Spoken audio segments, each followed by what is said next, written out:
సంక్రాంతి వచ్చిందంటే చాలు ఊరు వాడ చుట్టాలు పిల్లలతో కళకళ్లాడిపోతాయి. భోగి మొదలు 4 రోజులు జరుపుకునే ఈ పెద్ద పండుగలో చాలా జ్ఞాపకాలుంటాయి. పిండి వంటలు, గాలిపటాలు, కోడిపందాలు, కుండాటలు, రంగురంగుల రంగవల్లులు ఇవన్నీ సంక్రాంతి పండుగలో భాగమే. వీటితో పాటు గోదావరి జిల్లాల ప్రజలకు సంక్రాంతి అనగానే గుర్తొచ్చేది జగ్గన్న తోట ప్రభల తీర్థం. జగ్గన్న తోట ప్రభల తీర్థానికి 450 ఏళ్ల చరిత్రుంది. 17వ శతాబ్దం నుంచి చేస్తున్న ఈ తీర్థానికి 2020లో జాతీయ స్థాయి గుర్తింపు కూడా వచ్చింది. కనుమ రోజున కోనసీమలో నిర్వహించే ప్రభల తీర్థాన్ని చూడటానికి గోదావరి జిల్లాల ప్రజలతో పాటు చుట్టుపక్కల జిల్లాల వారు కూడా వస్తారు. ఉత్తరాయణ మహాపుణ్యకాలంలో కనుమ ఘడియల్లో జగ్గన్న తోటలో జరిగే ఈ వేడుక అత్యంత ప్రాచీనమైన, చారిత్రకమైన, పవిత్రమైన సమాగమంగా పెద్దలు చెబుతారు. ఎన్ని అవాంతరాలు ఎదురైనా ప్రతి సంవత్సరం కనుమ రోజు ఖచ్చితంగా ప్రభల తీర్థాన్ని నిర్వహిస్తారు. జగ్గన్న తోటలో ఏ గుడి ఉండదు.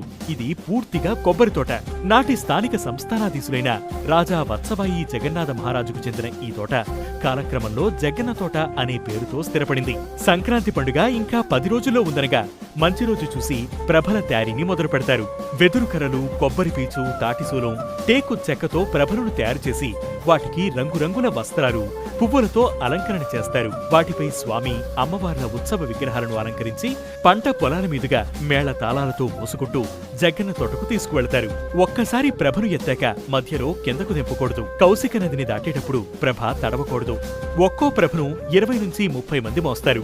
నదిని దాటించేందుకు ప్రత్యేకంగా 50 మంది ఉంటారు. ఇలా ప్రభలు దింపకుండా, తడవకుండా జగ్గన్న తోటకు చేరుస్తారు. పంట పొలాల్లో నుంచి ప్రభలు వెళ్తుంటే సాక్షాత్తు పరమశివుడు, ఆయన ప్రమథగణాలు తమ పొలంలో పాదం మోపాయని భావిస్తారు. లోక కళ్యాణం కోసం మొసలపల్లి గ్రామదైవమైన భోగేశ్వర స్వామి అంటే నీలకంఠ రుద్రుడి ఆహ్వానం మేరకు గంగలకూరు నుంచి సర్వమంగళ పార్వతీ సమేత చెన్న మల్లేశ్వర స్వామి, వ్యాఘ్రేశ్వర నుంచి బాలా త్రిపుర సుందరి సమేత వ్యాఘ్రేశ్వర స్వామి, ఇరుసుమండ నుంచి బాలా త్రిపుర సుందరి సమేత అనంత రామేశ్వర స్వామి, వక్కలంక నుంచి అన్నపూర్ణ సమేత కాశీ విశ్వేశ్వర స్వామి, పెదపూడి నుంచి పార్వతీ సమేత మేనకేశ్వర స్వామి, ముక్కామం నుంచి బాలా త్రిపుర సుందరి సమేత రాఘవేశ్వర స్వామి, మొసలపల్లి బాలా త్రిపుర సుందరి సమేత మధుమానంద భోగేశ్వర స్వామి, నేదునూరు నుంచి పార్వతీ సమేత చెన్న మల్లేశ్వర స్వామి, పాలగుమ్మి నుంచి శ్యామలాంబ సమేత చెన్న మల్లేశ్వర స్వామి, పుల్లేటుకురు నుంచి బాలా త్రిపుర సుందరి సమేత అభినవ వ్యాఘ్రేశ్వర స్వామి ప్రభల రూపంలో జగ్గన్న తోటలో కొలువుదీరుతారు. ఈ ప్రభలన్నిటికీ వ్యాఘ్రేశ్వర స్వామి అధ్యక్షత వహిస్తారని చెప్తారు. అందుకే ఆ ప్రభ వచ్చే వరకు భక్తులంతా వేచి ఉంటారు. అక్కడ ప్రభలన్నీ లోకంపై చర్చలు జరుపుతారని ప్రజల నమ్మకం. ఏకాదశ రుద్రుడుకు పూజలు చేసి మొక్కులు తీర్చుకుంటారు.